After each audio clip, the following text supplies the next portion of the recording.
Welcome, everybody, to the Agency Operators Podcast. Today, I'm joined by John Aspinall of Aspi. How are you doing, John? I'm tired. And it's not even summer break yet with these kids that I love oh so much. But no, another Tuesday in the life of ecom where something's always on fire and you don't have enough water. So that's fun. Yeah. Well, so then are we having fire or are we having smoke? Which one do you prefer? I prefer fire than smoke because smoke, I don't know what's going on. Where's it coming from? I don't like the unknown. I'd rather know, okay, my whole entire body's on fire. At least I can deal with it right now. And let me put some water on it, So I prefer the known, even as extreme as it may be, versus the question of the unknown. I don't like that. I don't like not knowing things. I agree. And I think that the not knowing things in many cases is so much more painful than the circumstance that we're actually afraid of in the first place. So it's funny how that works.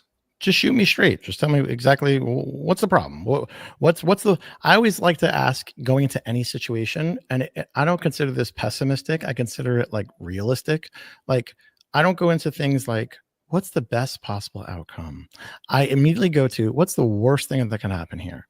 Oh, that's not that bad. So it's only up from here, So that's, again, not pessimistic, just realistic.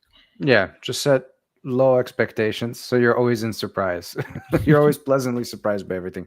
I agree. Like, we put that on ourselves as founders, whether you're an agency or a brand or whatever. When you go into business, when you start working with other people, when you put money into something or time into building something, and especially when you start taking responsibility on yourself to say, all right, I'm going to provide this service or I'm going to do this thing, and I'm going to pay these people. Always something breaks. It's like inevitable, right? You're just kind of waiting around for that thing to break, and when it doesn't, we're almost like, oh well, this is going fine. It's impending doom. I mean, I'm not going to get into the specifics, but we were just talking about something right before we hit record and hopped on here, where something so simple just went sideways from a simple link, and good thing that was nipped in the bud. I will say that. Yeah. We had a fire this week. Client sent the invoice to the wrong place, so we're like sitting in like, hey, the check didn't come through this month, and it's like, oops, sent it to Amazon Advertising, not AMC Optimized, and it's like, oh, see if they're going to pay it. We shall find out. I mean, that's a problem. But well, anyway. they sent payment there, or you sent the invoice there? No, they sent the payment. Yeah, so we didn't get paid and Amazon got paid. Should be the other way around. All right, Amazon gets paid enough. Come on, they get paid enough. Yeah. Anyhow, John, I'm really happy to have you on today. I know that very recently you started Aspi. Prior to that, you were working for, I think when we first spoke, you were working for my Amazon guy, and then PickFu. I know you're still doing some work for PickFu as well. So, I mean, prior to Mag, I'm sure that you had a lot of other things that you did in the Amazon space. So quite an interesting sequence of events that have unfolded to get you to Aspi. I'm really curious about that. Could you speak a little to your experience and kind of how you ended up where you are? Yeah. So do you want like going backwards or going forwards? Because sometimes going backwards is a little bit funnier. So like I'm still at PickFu as a brand evangelist and also running Aspi, which is a merchandising creative consulting agency for Amazon and ecom. Prior to both of these, was at my Amazon guy for a handful of years. Prior to that, I was at Canopy Management. Prior to that, I was a New York City corrections officer on Rikers Island, which is like, what? Like, how do you go from corrections officer to working at an Amazon ecom agency?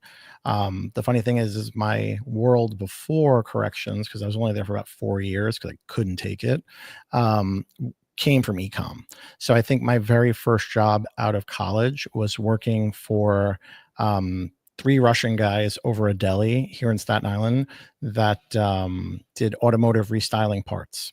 Now it's carid.com. It's a monster, website that does, industry leading, automotive resale and restyling stuff like that. So, but back then it was just a couple guys and, slinging wood dash kits, the 3M sticky dash kits that go on your car. So that's where I really got my like taste of like, it wasn't so much Amazon at that point. It was mostly eBay and D2C on the website. Like this is back in 2006, 2007. Like that Amazon wasn't like the hard hitter it was like today, right? So from there, went to go work in more automotive, went to go work with a manufacturer, then went to go work at another .com. And then I was like, hey, I got to get out of this. I don't want to do this anymore. So then I went to go work at a cell phone accessory resale company out of the back of a T-Mobile store in Tribeca on Church Street in New York City. And I said, okay, well, let's see how this goes. And that's where I learned Amazon. That's where I learned the ins and outs of Amazon on a resale perspective, because you want to talk about pulling every stunt in the book. I mean, I could tell you stories about how the owner of the company would keep the storefront closed because it was a T-Mobile coded store, just to be able to crank out the amount of Amazon business that they were doing. And then we had postal inspectors with their guns drawn coming in one day because our postage meter, because we were selling at that time, that was when the lightning cable came out for the iPhone, and that was all the rage. And we were selling lightning cables individually for like a ton of money. And with the first class postage, you don't require a stamp on it. You don't require a tracking number on it if it's under a certain amount of weight. And those cables were like 1 ounce over, but we put them as 1 ounce under. But we were sending out a ton, like hundreds and hundreds of thousands of like a ton of cables, to the point where they just came in guns drawn. They were like, let me see your postage meter. I was like, it's really not that serious. You can take anything you want from here. I didn't even know the post office had guns. Go ahead. That was around the time where, if you had an Amazon Seller Central account and then someone you knew logged in with their account, just by happenstance, the IP would conflict and your whole account would get shut down. It's not like that now, right? Because of guest permissions and all this other kind of stuff. But I remember very clearly running down Broadway to electronic stores and getting, Chromebooks and new computers, fresh hotspot routers, fresh bank accounts. The owner of the company getting his wife to open a bank. It's insanity, And then I was like, I can't do this anymore. So then from there, I went to go to a cell phone manufacturer because I was already in cell phones. I already knew stuff. So I went to go work at IATI, which is like a number one on Amazon selling smartphone car mount. I don't know where they're going to be now because everyone keeps their phone in their pocket with like CarPlay and stuff like that. I don't know what they're doing now, but back then it was the number one best-selling car mount. And I got a little bit of a taste of manufacturing, not reselling, but manufacturing, and seeing how it looks from like the vendor central side of things. And that process of people really learned when you have a vendor account and a seller central account, you can play the system. So what they would do is any new product would go on Seller Central. And when they sunset it, they kicked it over to Vendor Central because they didn't care at that point. I thought that was a really cool way of doing things and interesting. Like Amazon would ask them, the Vendor Central managers would ask them, oh, that's a new product. Can we have it? And they were like, no, right? Because they wanted to get the most juice they could out of it without having to give concessions and all that kind of stuff to Vendor Central. And then I went to go work in the daily deal space because a company that we sold to over there for daily deals, because they bought car mounts for daily deals, was like, hey, do you want to be a senior buyer over here for electronics and toys? I was like, yeah. So I went to go work there in Manhattan, and I sat in a cushy desk and a little cubicle. And I remember very clearly my hours were just be in before 11 and make sure you don't leave until 3 o'clock. I was like, wait, what? Like, it's just, you could do whatever you want. It was such like when you say like what a time to be alive, it was like I was a senior buyer for this kind of stuff. I sat at the desk. They gave me my first MacBook ever. I was like, this is mine? Like, yeah, it's yours. You just do whatever. And I would have all these people calling me, all guys in the New York City area wanting to pitch Beats headphones, lightning cables, this, that. So many huge brands wanted to get on the website. The website was nomorerack.com, but then they rebranded to Choxy. And they would do Yahoo homepage takeovers like for marketing. It was insane. It was when I was making at that time, for me, right, we're talking like 2014, 2013. I mean, me making like a $15,000 a month with commission is insane for me for that kind of thing. On top of my base pay, that's insane, right? It was like, it felt like it felt like boiler room, and for me, it was like, okay, this is great. Something's the shoe, the other shoe is going to drop soon. Something's up, right? And I remember they were saying, oh, we're in talks of Alibaba acquiring us. Now we'll hold off. We'll wait for more money. Oh, we're in talks of this one buying us. Oh, wait. And then it all came to a screeching halt because then they had to have a boardroom, or what's it called? Board takeover, right? And basically money was being mismanaged, whatever it was. I don't really know. But I remember very clearly coming into work one day and the legal head for the company was like, hey, everyone sit down. We don't know if we can give you your check anymore. And today's your last day on the job. And I was like, what? And they said, hey, just on your way out, just drop your computers off at the front desk and we'll try and get you whatever money we can, but the company's out of business. And I was like, if you think I'm giving you this computer, you're wild. I'm taking this and anything else that I see with me. But it was just like, it's such a high and then such a low. Mm-hmm. Right. And at that point I was like, I got to get into the city system. I got to get a city job. I want stability. So for a period of time, I then went to go work as an e-com manager for Newton Baby, which is like a very expensive leading crib mattress for babies, for cribs. And at that time I was still going through the corrections process.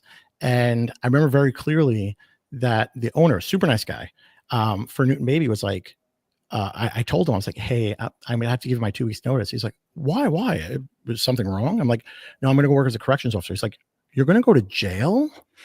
He's like, I'm like, yeah, it's a city job with city benefits and stuff like that. And anyone that's listening or watching, and it might not sound that way, but in New York City, if you're a sanitation worker, if you're a fireman, if you're a cop, if you're corrections, as long as you're on the job for more than 5 years, you're making over $100,000. What they don't tell you is that most folks don't make it that long because it's absolutely miserable being on Rikers Island. So I remember his face so clearly. That was like, what did I do that you'd rather be in jail than work here? I'm like, it's not you. It's like, I want the city job. Went to go to corrections. COVID hit. I was absolutely miserable. My boss at the Daily Deal site said, hey, I'm over here now in the agency space. Do you want to come work from home and make money? I was like, sign me up. I'm out. I'll go right now. Just send me whatever I need. And then that's when I went to Canopy. And the rest is history. Very cool, man. Yeah, you and I come from a very similar origin because I also in New York City started selling cell phone accessories. So all that stuff about new computers, cross-contaminating seller accounts and getting suspended and all that kind of stuff. I was in that era. It's like PTSD when I talk about it. I'm like, oh yeah. 100%. Like, then you'd people would resell those notebooks on eBay after they're done with them and open up other accounts because it's like, a lot of the guys wanted to rinse and repeat that business model, right? You just open more LLCs because it's limitless. You take the money, you reinvest it into more product lines and whatnot. So the funny thing with that was the storefront was a T-Mobile store, but it used to be an AT&T coded authorized store. So what happens is, I don't know if you remember this name of this company, it's called Tesco. And Tesco is like a distributor for OEM accessories for AT&T stores. So like OtterBox would go through Tesco for going into AT&T. So OtterBox would have specific colors of their OtterBox cases that was only for AT&T corporate stores, right? So there would be no packaging because we weren't an AT&T store, but we found loopholes that you were able to order them if you manually typed in the SKU. So we would get these like lists from like all AT&T corporate stores of stuff we weren't supposed to buy, and we were buying it. I remember very clearly, it was like a purple and teal OtterBox Defender case for an iPhone. We were selling it at one point for like $140 for one because nobody could get it because it was for like T-Mobile corporate stores. And I remember like a giant box, and we're just pulling them out, and they're all in bulk, and we're just slinging them. It was insane. Yeah. It was a mad time on Amazon, and that was pre PPC days. In those days, you just put up a listing, honestly. If you're a reseller of like a really hot item and you could tell price. You could those were the days of like repricing was huge. That was the only thing. Yeah, it's just you're the buy box, you get the sale. That's it. And people would do sneaky stuff.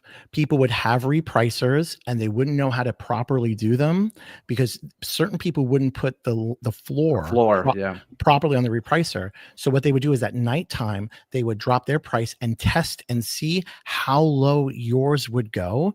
And if you didn't have the floor, it would just keep on going down. And then they would just buy your inventory at like less than their cost. And you'd wake up and be like, I made so much, I made all these sales, and you're selling them at a loss. But you knew when you didn't have the buy box back then and there, right? You knew that if you got if someone got one over on you, if you were doing 2,000-3,000 orders of OtterBox a day, and then you came in on a Tuesday and you have 7 orders, you don't have to check. I know I don't have the buy box on this, right? So Yep. So after being a reseller, we eventually started just private labeling, and that was the real gold mine because there's no more buy box competition. You own the buy box, nobody else. Then of course, if other people want to hop on your listing, you have to fight everybody off. But private labeling back then was like a eureka thing. This was pre Alibaba going public. Now private label is like old news. Like you're competing with China at this point. They have the best price. What's the point? So game has changed. Yeah, like I still think private label. I don't think private label is dead. I think commoditized items are dead. I think the easy way of getting, oh, I want to sell a soup ladle, or I want to sell a can opener, or I want to sell scissors, or I want to sell Bluetooth headphone, like that. Those days are long gone, right? Yep. Unless you're able to develop something that's better, and you're showing why it's better, whether it's materials or quality or whatever it is. But I'm still a big fan of like need item versus want item. I think anyone that goes into selling on Amazon with private label, if it's the kind of item that if my paycheck didn't hit and I had to scrounge around with my last couple bucks, do I need to buy that or do I want to buy that? And if it's a want to buy, that means I can wait until I get more money and I don't need to buy your product right now. That's why I'm always a big fan of need to buy. So what's like need to buy? Need to buy is like baby wipes, puppy pads for the floor for the dog, soap, beauty wellness stuff. Those are things you can't, you think in your head, oh, a beauty skincare product, that you don't need that. That's a nice to have. No, people when they get in regimens, they need that all the time. When I say nice to have, it's like a tent for your backyard. I don't need that right now. I'm low on funds. So that's a nice to have. That's not a need to have.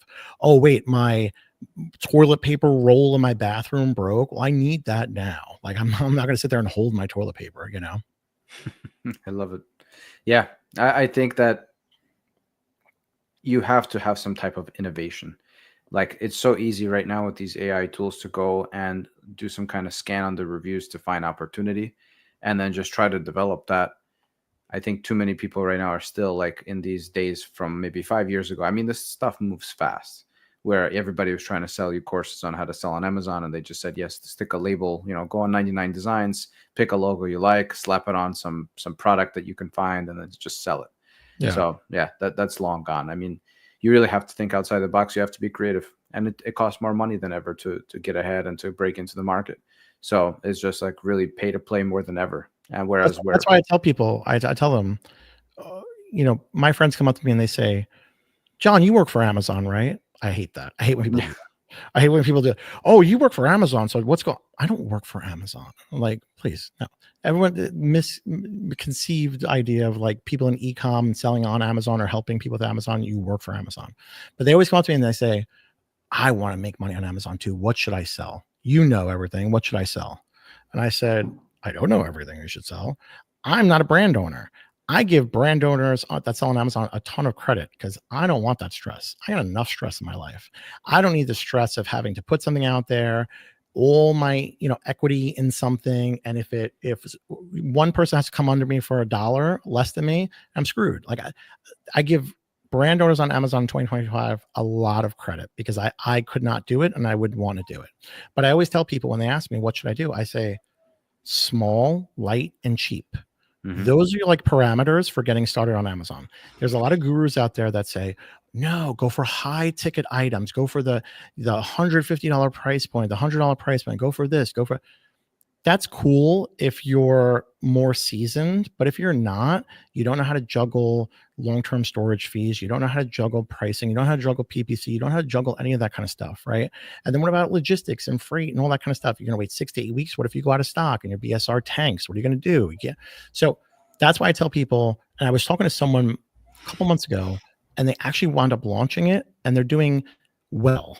Now, they're not doing well like we think as well, like, like a Mary Ruth's or someone like crushing it, but they're buying something for 30 cents and they're profiting $1.40 on every one. That's good, right? For someone that's getting started on Amazon, because they're selling, and I'm going to drop a little bit of a, blurb, and someone wants to steal it, go ahead, try. Engraved prayer cards that go inside your wallet, because they're very, very thin. They're metal, but they're very, very thin metal. And they have like a prayer written on them for like firemen or police, whatever. And you just take that and you put it in your wallet. But guess what? You can get a box this size and get like 400 inside of them. And it gets aired over. You don't have to deal with ocean freight, none of that kind of stuff, right? So when you talk about tariffs, who really cares? Like it's this big and it doesn't cost you much of anything. So it's all relative to what it is. So when you're buying something for 20 or 30 cents and you're making $1.30 profit, like net, that's good numbers wise. Sure, the guy's not crushing it. He's not a millionaire, right? But that's baby steps, right? Because then that profit is going to go into something else. Maybe they're going to expand and maybe do things further. So also looking at it like, I see so many China direct sellers doing things that the American brand should be doing. Case in point, skins that go on your debit card or credit card to make it look like a funny meme or something like that. Like they cost literally 4 to 5 cents for a 3-pack. 4 to 5 cents, because all it is a piece of vinyl that goes on your debit card to make it look like an American Express black card, or to make it look like a funny Donald Trump meme, or to make it look like the American flag. Do you understand how many? Forget about that box of 400 to 500 for the metal cards themselves, but for the vinyls, you can get like 5,000, and at 4 to 5 cents. So nobody wants to go to that realm of Amazon, right? When we're talking to agencies and stuff, because there's not enough meat on the bones to make it worthwhile. But that's why I'm saying for someone getting started on Amazon, you can take $1,000, you could take $500 and procure inventory to learn to navigate through Seller Central, to learn the ups and downs, to learn that kind of, because at the end of the day, if you mess up, if you screw up, you're not screwing up with, all these gurus want to talk about, get the $150 high ticket item, Bluetooth, all this kind of stuff. Bluetooth items, I historically call those boomerang items. There's a reason I call them boomerang items, because Pasha, you've heard what Bluetooth that doesn't come from JBL, Sony, Apple. What is that? The Bluetooth speaker is, it all sounds the same. It doesn't sound natural. They never pair correctly. And what happens is when someone gets the Bluetooth and they don't know how to pair it, and it's not easy, like everyone's used to Apple. When I get my AirPods, I just open them up near my phone. It's connected. Oh, amazing. Nope. When you get the knockoff ones, you have to hold the button down until the blinking stops, and then you have to go on your phone and type in 000. A lot of folks aren't going to do that. So if they get frustrated, they're savvy to Amazon. They're just going to be like, no, I don't want to do it. Boom, back, send it back to you.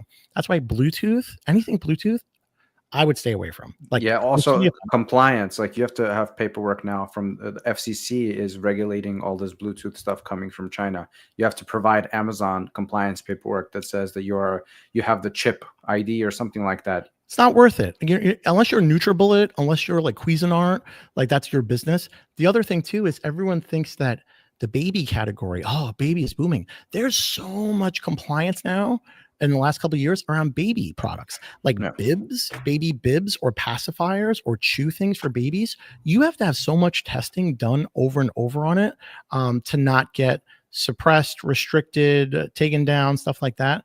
So the grass isn't always greener. When you look and see someone crushing it, you don't know the underlying testing and constant testing and more testing. And testing, for people that don't know, it's friggin' expensive, and it takes a long time, and you have to do it annually, like or biannual, whatever it is. So I always look for something that is small, light, and cheap. You're not putting it in your mouth like for chewing on purposes, right? When you're talking about the other good thing is you want to try and get subscribe and save, right? So like consumables, but that's also very hard too because think of any consumable. You're not reinventing the wheel. Think of any consumable. It's like, what if I did a protein bar? There's a million of them. There's billion-dollar companies doing them out there. What's going to make yours different, right?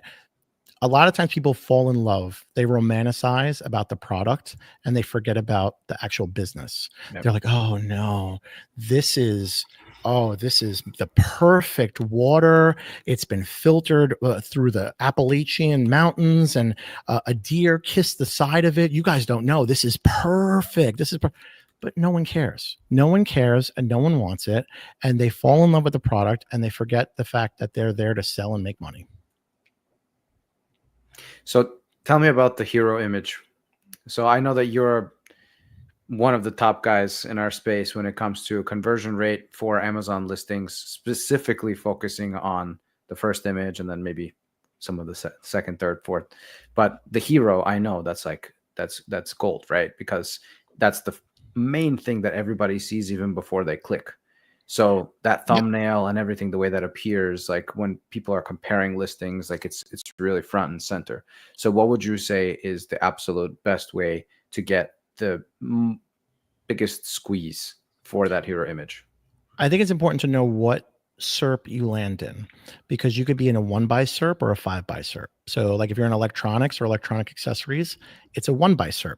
So you don't have 5 items across, you have one straight down. So when you're looking at the search engine result page for USB-C data cable, you're only seeing before you scroll 2, maybe 3 listings, versus if you're searching vitamin C gummies or supplements, you might see 10 because you might see 2 rows of 5 across.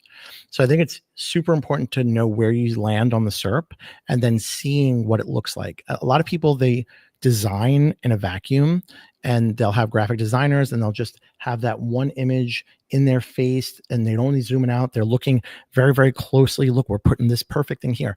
Cool. Zoom out 10 times. Can I read that? No, I can't. Then there's no point in putting it there, right? So if it's not optimized for mobile, for readability, what's the point in putting it there? A lot of people will do what I say is put the box, put packaging behind the product. Like for example, if it's Mary Ruth does this, a lot of other brands do this. They'll have the bottle and they'll have the box behind it, the retail packaging behind it, and then they'll have the capsule or whatever it is next to it. So it's multi-levels of transparency. I see what's in the bottle and I see what the bottle comes in, but that's also taking up more real estate. But on the box, a lot of times people will just put Stephen King novels in size, 7 font. You might as well put nothing. If I can't read it very clearly, then that's the whole goal. The whole goal is to see a good hero image. I can buy that product from just that image. That's a good hero image. For a period of time, Amazon was testing in the supplement category, buy now from the SERP, which was wild. So basically, if you were on the search engine result page in supplements and you had add to cart, where it is right now, right next to it was buy now. Like that was your one shot. And they stopped doing that after like 2 months because I think people were just like crying to Amazon, like, please, please, please. I spent all this money on this product detail page and this A+. Can you at least give them a shot to see it? But in my head, it's like, you should have that option there. You should have buy now right there next to add to cart, because the people who do main hero images well should get rewarded with not having to go to the PDP. If they know that's exactly what they want, if you are selling grape flavored melatonin gummies that have 500 milligrams of melatonin and XYZ, and it's made in the US, and I could see everything I need to see from that main hero image, I don't need to go to your product detail page. For what? So you could show me gummies raining down on top of someone smiling, and then you're telling me more about, specs that I don't care about. So I think a good main hero image, you can shop directly from it. Now, there are exceptions, right? Expensive items, high ticket electronics, things like amplifiers, right? You need to see the specs. You need to see, is this mono? Is this stereo? What is the adapter? So there is exceptions to it, but I think for most things, you should be able to shop from the main hero image. Now, once you click on the main hero image, click-through rate is gone. Now you're talking about conversion rate. So once you get the click, that's over. The CTR wins and he goes in the corner somewhere and hangs out. And now it's CVR stands up and he gets tagged in. So what's affecting your CVR? So there's a lot of things. People don't realize it. It's your image stack. It's all of the images in your image stack. It's what a lot of people don't realize is sometimes if they have a parentage and a variation, that can be a conversion killer. Because if you have a very messy parentage where I've seen them before and they're like so cockamamie, where it's like we have 3 different sizes, but only one of them is available in this flavor, and these 2 are only available in this configuration, well, then it's like I'm getting really confused and I don't want to buy this anymore, right? Mm-hmm. Like you're making me work as a customer, and it's like that's the reason when I go to like Target or Walmart, I don't go to self-checkout. I don't work here. I'm coming here to spend my money. I don't want to scan stuff and check it out. Like, no, you do it, right? That's part of the process. Like I'm just not one of those people. So I don't want to work. If someone makes me work hard to find the information that I want, I see it in myself as I'm doing it. I notice it when I'm shopping on Amazon.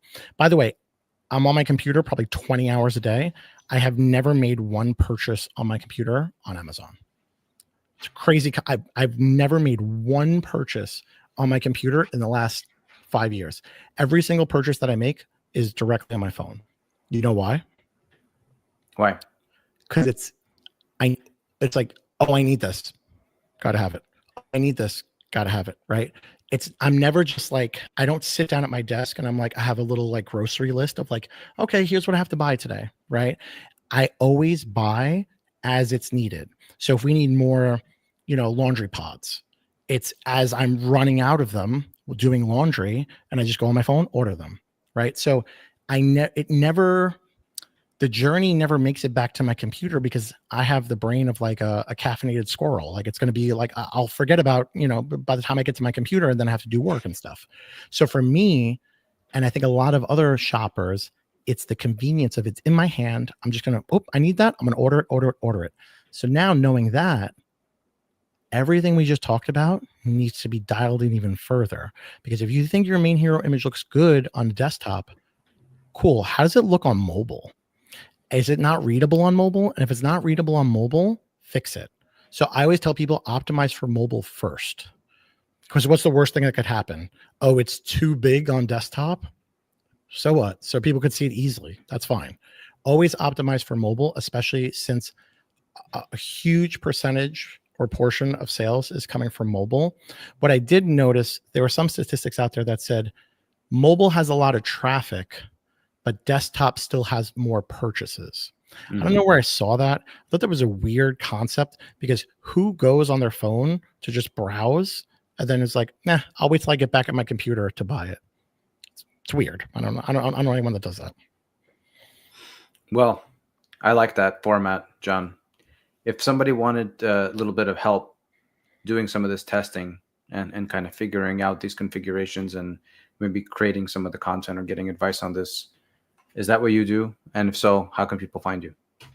Yeah. So at Aspi, I do creative merchandising and optimization consulting. So I work with a lot of big brands where they come to me and they have an agency already. Maybe they have the in-house graphic designer. And we're working with rock star teams that have, stellar graphic designers, but they don't know merchandising. So not every really good graphic designer is a really good merchandiser. So they're taking the processes and they're executing really well with Adobe, with Photoshop, with this and that, but they don't understand, hey, color psychology. You can't put white text on lime green packaging and expect it to be visible. When you're looking at it like this, sure, it's visible, but we're not looking at it like that. So goaspi.com is my site. I'm on LinkedIn doing a lot of cool stuff for the next couple of weeks on LinkedIn with giveaways of lead generation for some AI stuff. So if you find me on LinkedIn, I'm doing a lot of cool stuff with that. And we also have AspiCon coming up on June 24th to the 27th.